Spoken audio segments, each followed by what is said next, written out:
Oh, thank you. Thank you, ladies and gentlemen. What, oh, look, I can see all the winners. They're all here.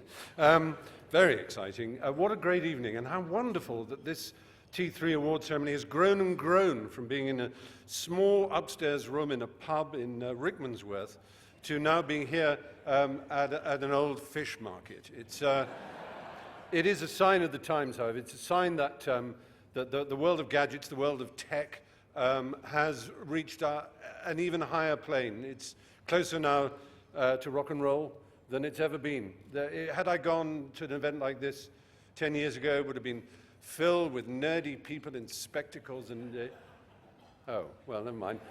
No, it isn't. It's now filled with beautifully dressed, sexy, stylish people, because this is a world in which, like all the great industries, all the great arts, in which science, creativity, and commerce meet.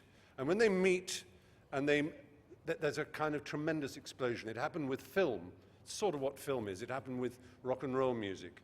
And it's actually happening, mad as it sounds, with technology. It is an extraordinarily exciting industry at an extraordinarily exciting period of its life. I come, as it were, hotfoot from the launch of Microsoft Windows for Mobile 7. I was asked if I would go on stage. I'm not paid, but because they'd lent me one of their machines for a week or so. And I was able to, can you imagine this? I was able to stand on a stage and praise something that had come out of Redmond, Washington, something from Microsoft, and to do so without embarrassment. Because I have, for most of my adult life, had a very, very angry relationship with Microsoft because I felt that what they did wasn't good enough. I felt that they were the equivalent in our world of those architects in the 1960s who built kind of bad quality council flats for people to live in and hideous offices. Because that's essentially what an operating system is. It's a place we live in. It may be virtual, but we spend most of our lives inside these operating systems. And for 20-odd years, most people were doing the equivalent of getting in a piss-smelling lift, electrocuting themselves on a nylon carpet, trying to read while flickering fluorescent lights over their heads buzzed with dead flies in them. And it was called Windows. And it was an insult to the human spirit, because people did work in these environments every single day, and they were joyless. Now, it's not my purpose in life constantly to praise Apple, but there was a time where they were the only people who seemed to understand that everybody, even businessmen and businesswomen, are human beings, and are human beings first. The exciting thing to me about technology is when it recognizes that all human beings are led by emotion, not by intellect.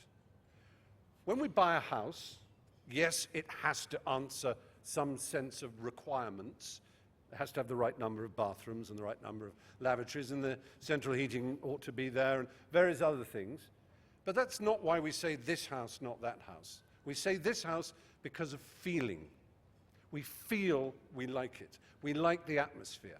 And so it is with gadgets. Gadgets may seem, the very word is self-deprecating, to say the least. But these days with smartphones, we spend most of our lives with them clamped to our ears or on our desks, tapping them, caressing them, stroking them, pinching and zooming, and doing all the things you can do with them. And whether we like it or not, that is an emotional activity.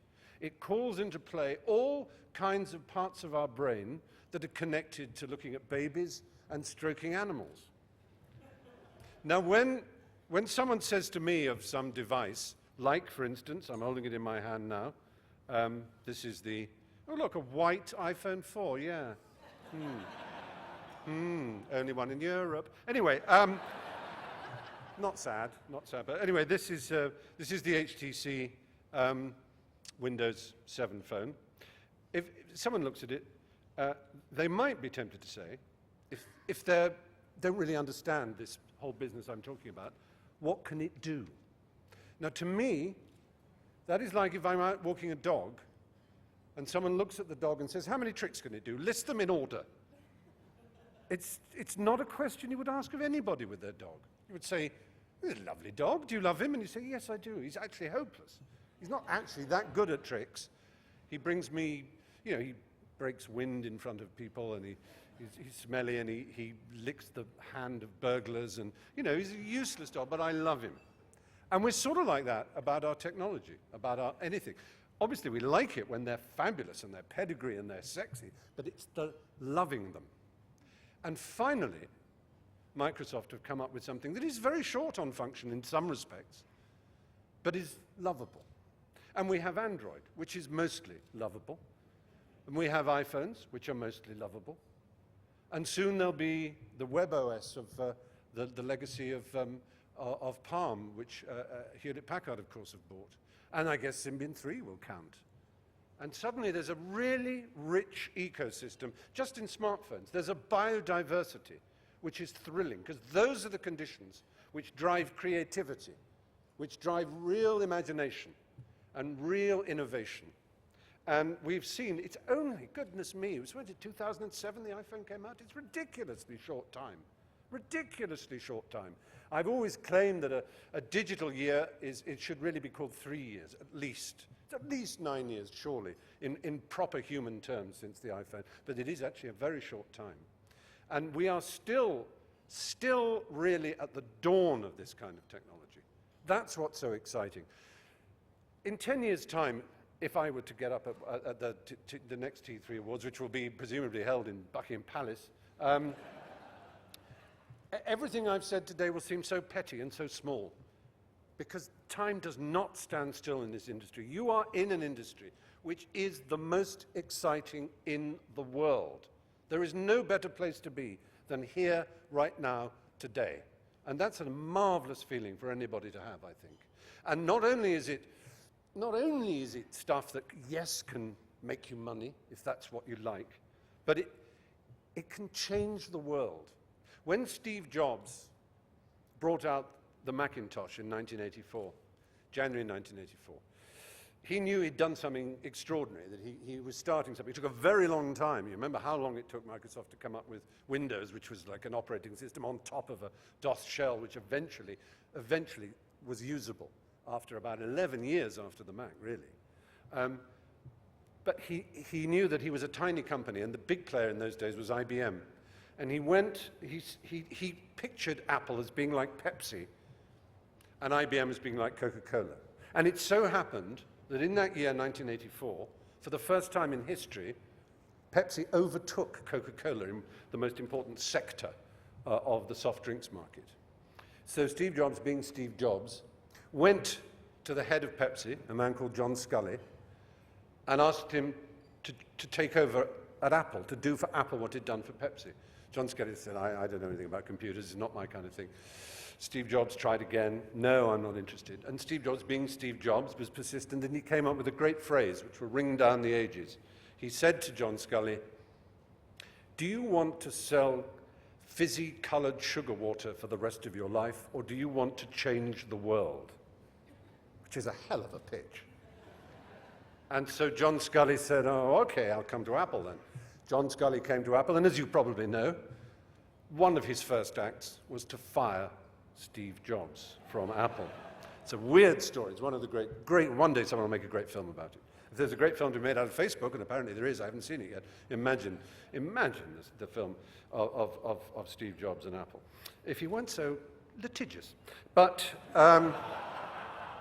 the point is, he was right. It's about changing the world. There are social benefits, there are all kinds of benefits that are possible if imagination is used in this field. I mean, already the educational ones, which were so much the hope of everybody when computers started and then when the internet started. But you can have the image of a device in an African village out of which is speaking a Nobel Prize winner to a class, to an individual. It's an extraordinary fact. We must never lose sight of it. Every one of us in this room is more powerful than Napoleon Bonaparte in every sense that counts, in terms of our command of knowledge and history. It would take him months to unearth secrets that we can unearth in seconds. The only power we don't have is a power over life and death directly, and that's one that most of us, I should imagine, wouldn't want anyway. So it is a really exciting industry, and it's right and fitting that there should be an exciting, sexy, glamorous awards ceremony to mark it. And one day there will be. Until then, no, but shush. It is, anyway, that's why I wanted to come here today, because this is a passion of mine, these things, and as I say, in 10 years' time, it will be even more extraordinary. We are at the stage that motoring was in about 1908. You still have to get under the bonnet every now and again, and you still have to give it a push. You still have to know what a magneto is and what carburation is. But nowadays, you don't, with a car, need to know anything other than how to negotiate the traffic. And that's more or less how it's becoming with devices. You don't have to know how they work, what they do. You just need to know how to maneuver them through other people's uses of them, through the traffic.